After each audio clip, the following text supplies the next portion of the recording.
Biri, biri, biri, biri, biri.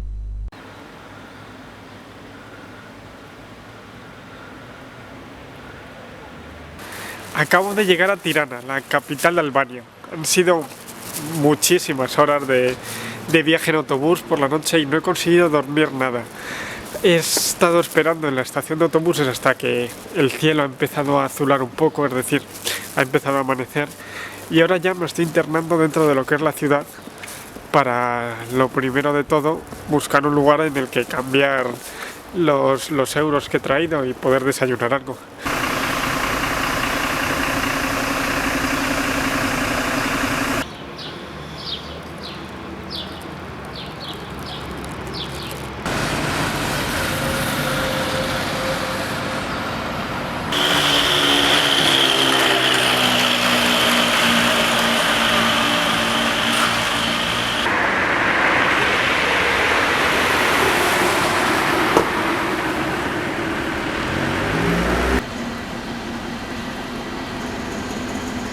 Después de la caída del comunismo, los edificios fueron pintados con colores vivos para embellecer la ciudad.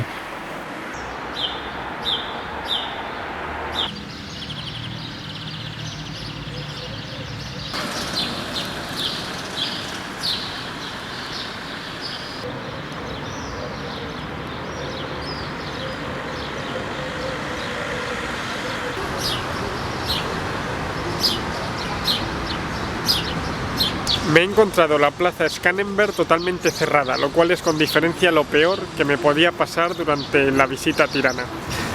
Todo lo que hay que visitar en la ciudad se encuentra en esta plaza, incluso se puede contar la historia del país a través de ella. En la historia de Albania hay dos figuras relevantes. La primera es Skanderberg, la cual da nombre a la plaza y que se encuentra representada en una escultura en el centro. Normalmente está en todas las plazas o esquinas de toda Albania, siempre representado en unas dimensiones gigantescas y montado sobre un caballo de bronce. Skanderberg fue un héroe durante la época previa al dominio otomano del país de Albania, que impidió la invasión como unas 12 o 13 veces, lo cual es un gran logro si tenemos en cuenta las dimensiones de Albania, que vendrían a ser más o menos las de Cataluña, y el poder que tenía en ese momento el Imperio Turco. Otra figura importante en la historia de Albania es Enver Hoxha. Fue el dictador que durante la segunda mitad del siglo XXII prácticamente aisló el país del resto del mundo, ya que rompió lazos incluso con China, Cuba o la Unión Soviética tras la muerte de Stalin. Durante esos años, en la plaza también se encontraba una escultura suya, la cual fue derribada con las manifestaciones al caer el comunismo, y otra de Stalin, a la que la cortaron la cabeza y se mantuvo acéfala hasta que se formó un gobierno democrático que decidió quitarla definitivamente.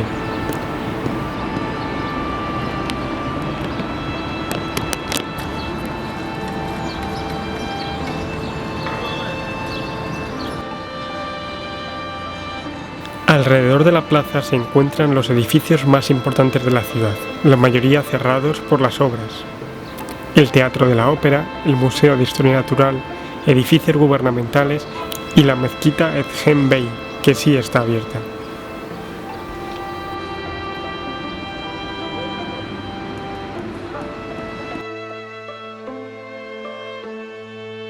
El mural de la fachada del museo, construido en mosaico, muestra la evolución victoriosa de la nación, desde la tribu iliria hasta los participantes de la revolución comunista a mediados del siglo XX.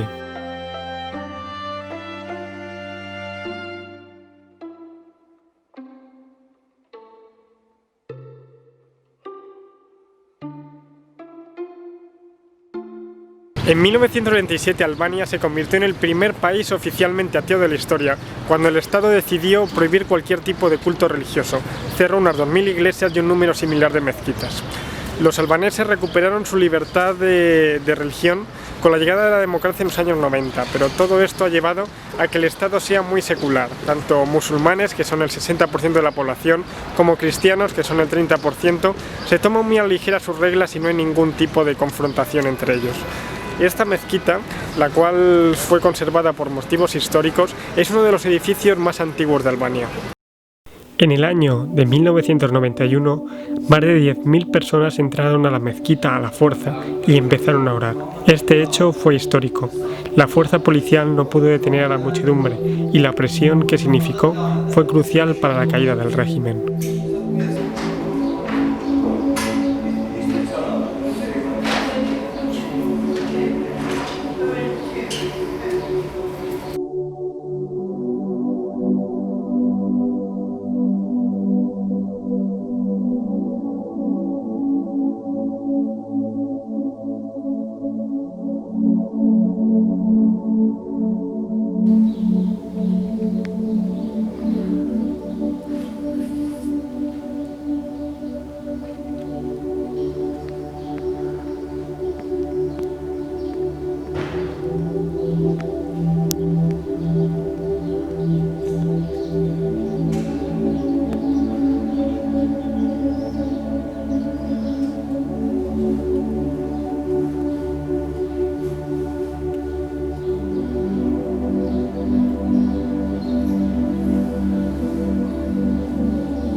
Autocéfala significa que el obispo de esta iglesia no responde a ninguna autoridad superior.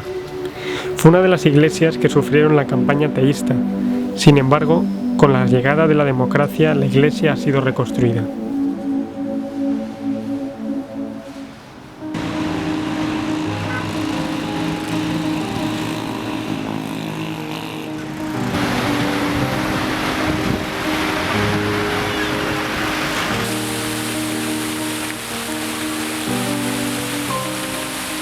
La pirámide fue un proyecto arquitectónico del dictador que pretendía ser enterrado del mismo modo que los faraones en Egipto.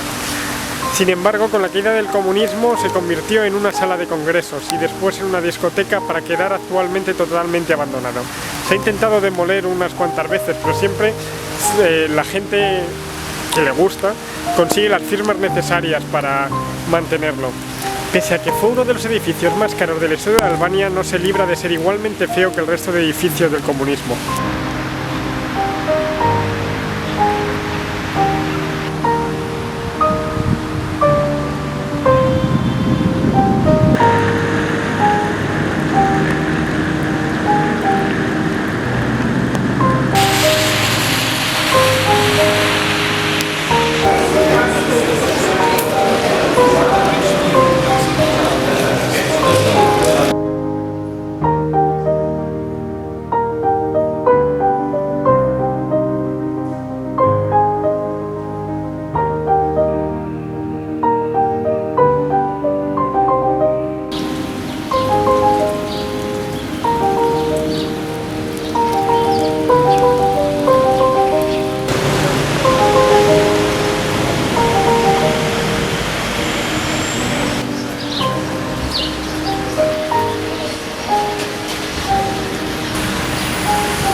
La sensación que me deja Tirana es que se trata aún de una ciudad a medio hacer. Se están construyendo desde rascacielos hasta mezquitas y muchas cosas están en obras. Uno de los mayores problemas a la hora de viajar a Albania en general, no solo a esta ciudad, es que los fuertes años de aislamientos han hecho que muy pocas personas sepan inglés. Prácticamente nadie sabe hablar en inglés y por tanto la comunicación es dificilísima. Incluso para pedir un ticket en los museos les enseñas el carnet de estudiante y no saben lo que es porque no saben lo que pone, no entienden student, o sea, no entienden la palabra. Y esto es en parte debido porque el albanés, pese a que es un idioma indoeuropeo, no tiene nada que ver con ninguno de los otros idiomas que se conocen hoy en día. De hecho, lo único parecido es el ilirio antiguo, idioma que no conozco evidentemente. Entonces la comunicación prácticamente es nula. Y luego hay bastantes problemas a nivel urbanístico, como la maraña de cables que va colgando de algunas farolas en las calles, las cuales estoy viendo ahora mismo. Y otra es el tráfico. Hay calles como por la que estoy pasando en la que directamente no existe la acera. Y hay semáforos que no funcionan directamente, están, pero no sirven para nada. Y se convierte en una verdadera odisea tener que cruzar. Y por último, el tráfico, que no podría ser más caótico. Esto es en parte debido a que no han tenido que hacer ningún examen de conducir. En la época del comunismo, los únicos que tenían coche eran aquellas personas que pertenecían al partido. Se cree que no había más de 500 coches en toda Albania. Apenas había carreteras en ese momento. Y con la llegada del capitalismo se llenó el país de coches que ya habían sido utilizados, o sea, coches de segunda mano que vinieron aquí. Y la gente los compró y empezó a utilizarlos como el que empieza a usar una bici. O sea, te la compras, te das unos cuantos golpes y poco a poco te vas dando menos golpes. Y así es como siguen conduciendo ahora a día de hoy.